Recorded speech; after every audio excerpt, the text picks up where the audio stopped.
friends, as we continue our sermon series called Embracing the Uncertain, we are continuing to look at the uncertainty of mortality. And so I will then continue the story of Lazarus' death, found in John 11, verses 34 through 44. Jesus, once more deeply moved, came to the tomb. It was a cave with a stone laid across the entrance. "Take away the stone," he said. "But Lord," said Martha, the sister of the dead man, "by this time there is a bad odor, for he has been there 4 days." Then Jesus said, "Did I not tell you that if you believe, you will see the glory of God?" So they took away the stone. Then Jesus looked up and said, "Father, I thank you that you have heard me. I knew that you always hear me, but I said this for the benefit of the people standing here, that they may believe that you sent me." When he said this, Jesus called in a loud voice, "Lazarus, come out!" The dead man came out, his hands and feet wrapped with strips of linen and a cloth around his face. Jesus said to them, "Take off the grave clothes and let him go." May God add understanding to the reading of these words. Amen.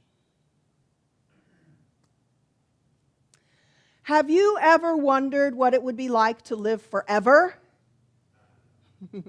I'm not talking about in the spiritual sense, but I am talking about the physical sense here on earth. What if these bodies that we live in never aged? Yeah. That as long as we were careful, our bodies never broke down. What if our bodies could be young and good-looking no matter how old we were? Now, that's not to say that some of our older folks are not good-looking. That's not what I'm saying. But what do you think that would be like to live forever? And more importantly, would we really want to live forever? That was the idea behind a 1990s movie called Death Becomes Her. It's a rather dark comedy about two very vain women named Madeline and Helen who want to be young and attractive for the rest of their lives. When Madeline buys a secret potion from a mysterious woman who tells her that the potion will do the trick, she drinks it, and indeed, her wish comes true. Her body is transformed, and she is young and beautiful again. What she doesn't know is that the potion has one very disturbing side effect.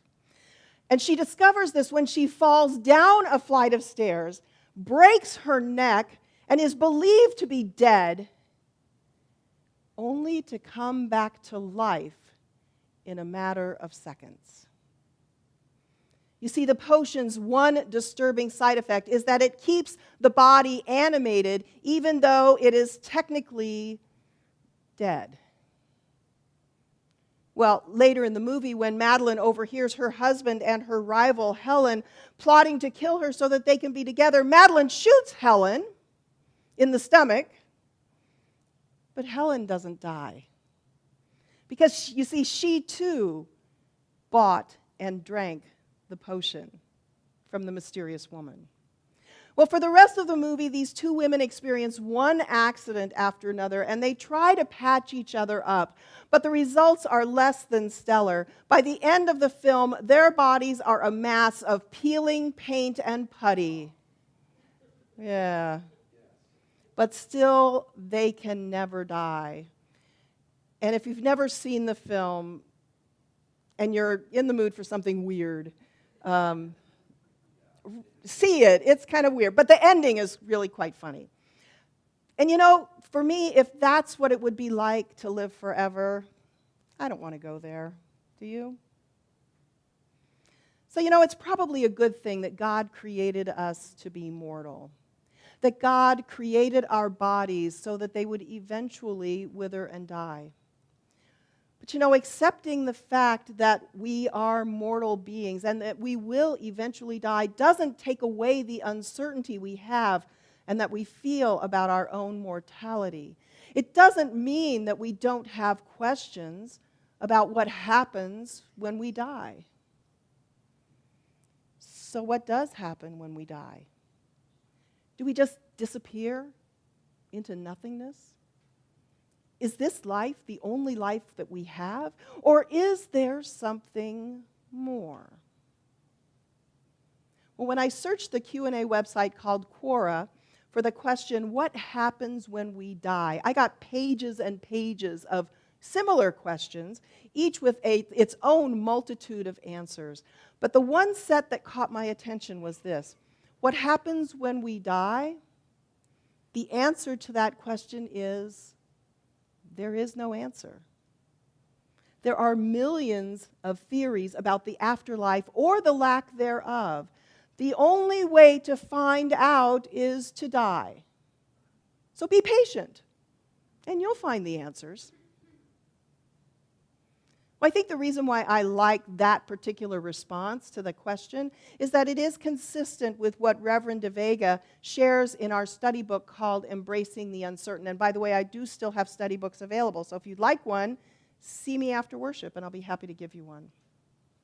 In chapter 4 of the book, Reverend De Vega essentially says that the answer to this existential question of what happens when we die is that we don't know. He also shows us that the different sources we might use to understand what happens when we die are inconsistent with themselves and with each other. For example, when we look into the Hebrew Bible for guidance on what happens when we die, we find very little. What we do find most frequently, though, is the reference to a place where all the dead go when they die. It is described as a place of darkness called Sheol. But it is neither heaven nor hell. One example of Sheol is in the book of Job, chapter 14, verse 13, where Job prays, "Oh, that you would hide me in Sheol, that you would conceal me until your wrath is past, that you would appoint me a set time and remember me." Yet another example is in Psalm 86, where the psalmist writes these words, "I give thanks to you, O Lord my God, with my whole heart. I will glorify your name forever. For great is your steadfast love toward me. You have delivered my soul from the depths of Sheol." But as Reverend De Vega also writes, the idea that when death comes and the dead go to this place called Sheol, it isn't consistent with other passages and other stories that we find in the Old Testament. In fact, in Genesis 5, we hear about Enoch, the great grandson of Adam, who didn't die like his ancestors did, but instead lived for 365 years, and then the scripture says he walked with God. And in 2 Kings chapter 2, verse 11, Elijah the prophet is said to have ascended in a whirlwind into heaven. He didn't go to Sheol. And in Daniel chapter 12, verse 2, we find the only reference in the entire Old Testament to the concept of everlasting life. "Many of those who sleep in the dust of the earth shall awake, some to everlasting life, and some to shame and everlasting contempt." In each of these cases, Sheol is never mentioned. So even the Hebrew Bible isn't consistent within itself when it comes to answering the question, what happens when we die? And the New Testament, quite frankly, isn't any better. For as Reverend De Vega points out, we also find inconsistencies there as well. For example, in 1 Thessalonians chapter 4, the Apostle Paul writes that the bodies of those who have died and are in the ground remain there until they rise up in the clouds to meet Christ when he returns. So we're in the ground, and then we rise up to the clouds. But in Luke chapter 23, verse 43, as Jesus is being crucified on the cross, he turns to the criminal hanging next to him and says, "I assure you, today you will be with me in paradise." He doesn't go to the ground. So, which is it? Do we go into the ground and wait? Or do we go immediately to paradise with Christ? Well, like I said before, the truth is we simply don't know. If we rely upon our biblical texts to give us some guidance, we have found already that they are inconsistent on the subject. And even the creeds that we sometimes recite in worship contradict the Scriptures. Even those who have near-death experiences don't share that they have had the same experience. All of those near-death experiences are different. So the one thing that we can say with certainty is that we don't know what happens when we die. And my friends, that's okay. Because even the Apostle Paul was not sure what happens when he dies. In 1 Corinthians chapter 15, verse 51, he says these words, "Listen, I will tell you a mystery. We will not all die, but we will be changed." And also in 1 Corinthians chapter 13, verse 12, he writes, "What we see now is like a dim image in the mirror. Then we shall see face to face. What I know now is only partial. Then it will be complete." In other words, we're not meant to know, at least not now. Reverend De Vega puts it another way. He writes, "There is quite simply a big box of things labeled, 'I don't know,' for Paul." And guess what? We all have "I don't know" boxes. I have one, and I forgot the "don't." So pretend like there's a "don't" in there. But this is our "I don't know" box, all right? And even if our "I don't know" box is full, that doesn't mean that our "I believe" box is empty. We all have "I don't know" boxes. And they are probably quite full. But we also have "I believe" boxes.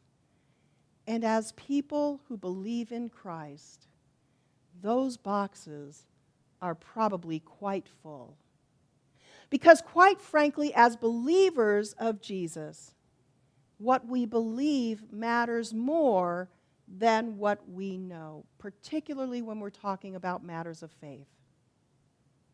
When we have faith, we don't need evidence, because we know that God knows. And for us as believers, that is enough. So what do we believe about what happens when we die? Well, friends, we believe in the resurrection of the body, even though we can't prove it. And we may not even fully understand it. And quite frankly, that's okay if we don't fully understand, because again, what matters is what we believe. We believe that following Jesus' resurrection, he ascended into heaven, whatever that means, to prepare a place for us. We also believe that that place has many rooms.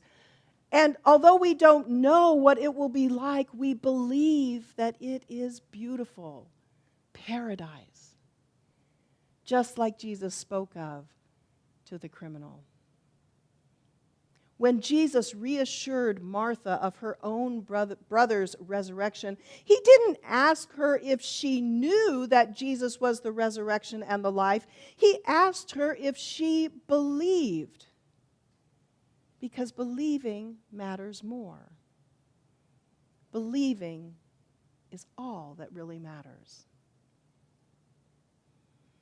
At the end of chapter 4, Reverend de Vega shares a parable written by Henri Nouwen, which Nouwen published in his book called Our Greatest Gift. And I think it really communicates even better than I why what we believe really matters.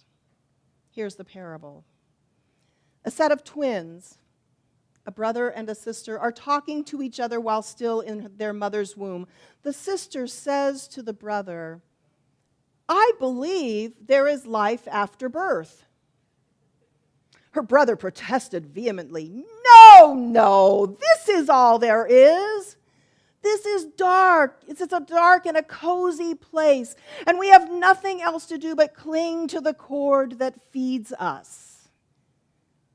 The little girl insisted, "No, there must be something more than this dark place. There must be something else, a place with light where there is freedom to move."